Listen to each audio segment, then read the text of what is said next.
If you've ever had a cold sore, you know how painful they can be. But do you know how to prevent them or to treat them once they have appeared? By the end of this video, I will give you 4 tips on how to prevent and 4 tips on how to treat these unsightly and uncomfortable blisters in a natural way.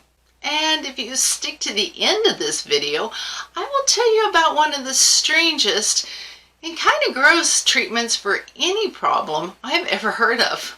Good morning, health-minded people. I'm Dr. Snow, and as a pharmacist, I've advised many patients on how to prevent and treat cold sores. First, what causes a cold sore, which is also known as a fever blister? These very painful and ugly blisters are caused by a virus known as the herpes simplex 1 virus. Herpes simplex 1 is contagious and it is spread by sharing items such as lip balm, toothbrushes, and by kissing. Once you are infected with this virus, you have it for life. But fortunately, it usually lies asleep in the nerve endings and doesn't cause problems very often.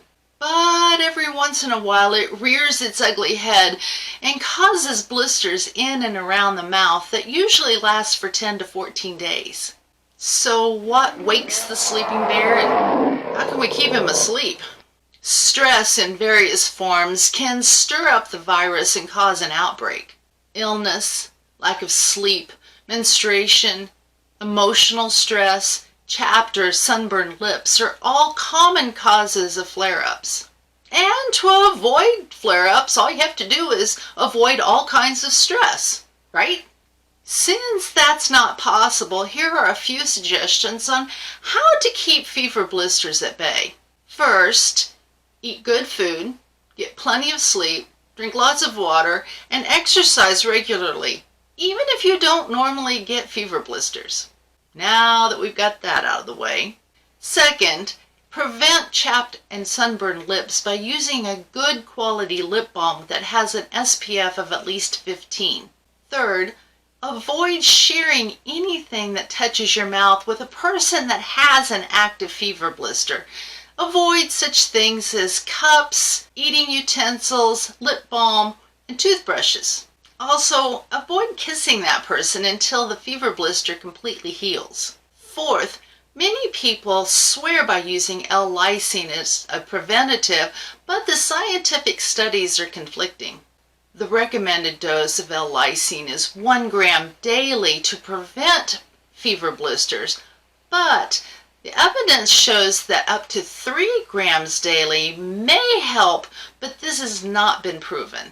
People with cardiovascular disease or with gallbladder disease should consult their healthcare provider before they start using L-lysine. If you're learning something new, please press that like button. So you've done all the things and you still get a fever blister. So how do you treat it? These treatments should be started the moment you feel the tingle. Most people who get recurring fever blisters feel a tingling in their lip or in their mouth a few days before the fever blister actually emerges.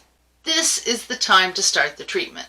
First, keep your lips moist with a good quality lip balm. This will help prevent cracking and bleeding. An ointment that contains zinc may be a good choice for keeping the blister from drying out, and zinc may help speed healing. Apply the zinc ointment at least 4 times a day and more often if needed. Second, dilute oregano oil with a good carrier oil such as olive oil or coconut oil and dab it on the sore with a cotton ball 3 or 4 times a day. Oregano oil has been shown to have antiviral properties and may heal the sore quicker. Third, applying direct heat to the sore may lessen the severity and decrease the duration of the lesion.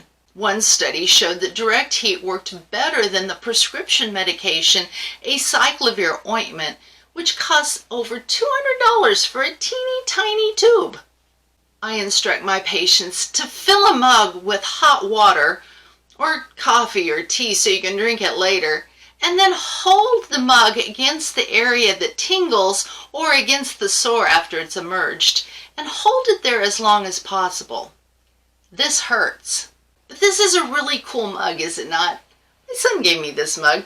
As the liquid cools in the mug, you can hold it there longer, but don't be surprised if you can only stand it for a second or two when it's really hot.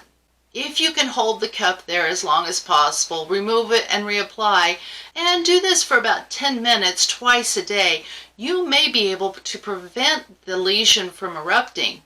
And if it goes ahead and comes through, you may shorten its duration by up to a week. Fever blisters and cold sores are the same thing, but what do you call them?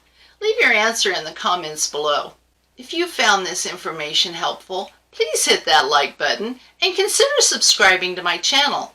Don't forget to hit that little bell so that you'll be notified every Monday morning when I post a new video that's designed to help you navigate the sometimes confusing healthcare system. So we have finally gotten to one of the strangest treatments I have ever heard for any condition. Back in 1995, a study was published investigating the use of earwax to treat fever blisters. That's right, earwax. So somebody was sitting around one day and thinking about how badly this fever blister hurt and digging in their ear, and then thought, I wonder if that would help.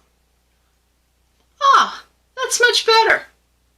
I've never met anybody that tried this treatment, but if you've tried it or know somebody that did try it and it worked, please leave your comment below. I would love to hear about that. Thank you for joining me today to learn how to prevent and treat fever blisters or cold sores. What do you call them? Stay healthy. Smear your lips with earwax and have a blessed week.